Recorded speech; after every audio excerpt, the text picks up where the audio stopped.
সাবেক র্যাব কর্মকর্তা ও পুলিশের এএসপি আলিপুদ্দিনের বিরুদ্ধে এবার ধর্ষণের অভিযোগ আনা হয়েছে। ঘটনার প্রাথমিক তথ্য প্রমাণ রয়েছে বলে জানিয়েছেন ট্রাইব্যুনালের প্রসিকিউশন টিম। এদিকে সাবেক আইজিপি চৌধুরী আবদুল্লাহ আল মামুন, সেনা কর্মকর্তা জিয়াউল আহসান সহ 10 পুলিশ কর্মকর্তার বিরুদ্ধে মামলার তদন্ত প্রতিবেদন 28 এপ্রিল দাখিলের নির্দেশ দেওয়া হয়েছে। নারায়ণগঞ্জে র্যাব 10-এর আলোচিত সাবেক কর্মকর্তা ও পুলিশের এসপি আলিপুদ্দিন, যার বিরুদ্ধে আটক, গুম, নির্যাতনের অভিযোগ দীর্ঘদিনের। তবে এক যুবক এবার এনেছে নিজের স্ত্রীকে ধর্ষণের অভিযোগ। জঙ্গি সম্পৃক্ততায় আটক করার পর তার স্ত্রীকে ডেকে ভয় দেখিয়ে একাধিকবার ধর্ষণ করে এএসপি আলিপুদ্দিন, এমন অভিযোগের কথা জানান ট্রাইব্যুনালের চিফ প্রসিকিউটর। তিনি বলেছেন এই মোবাইল ফোন হারিয়ে গেছে।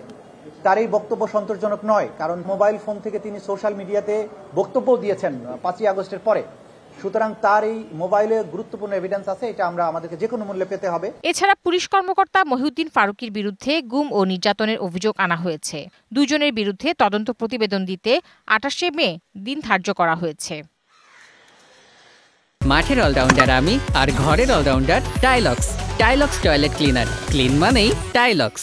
জুলাই আগস্টে হত্যা ও নির্যাতনের ঘটনায় পুলিশের 26 কর্মকর্তার বিরুদ্ধে গ্রেপ্তারি পরোয়ানা জারি করে ট্রাইব্যুনাল। গ্রেপ্তার 10 কর্মকর্তাকে বৃহস্পতিবার ট্রাইব্যুনালে হাজির করা হয়।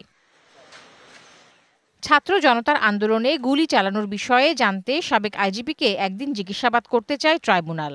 এই মামলাতে আমরা দুটো আবেদন দিয়েছিলাম। একটা হচ্ছে চৌধুরী আবদুল্লাহ আল মামুন, ফরমার আইজিপি, তাকে আমরা জিজ্ঞাসাবাদ করতে চাই।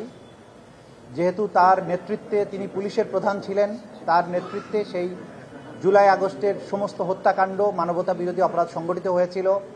এপিসি ব্যবহার করা হয়েছিল, হেলিকপ্টার ব্যবহার করা হয়েছিল, মারণাস্ত্র ব্যবহার করা হয়েছিল।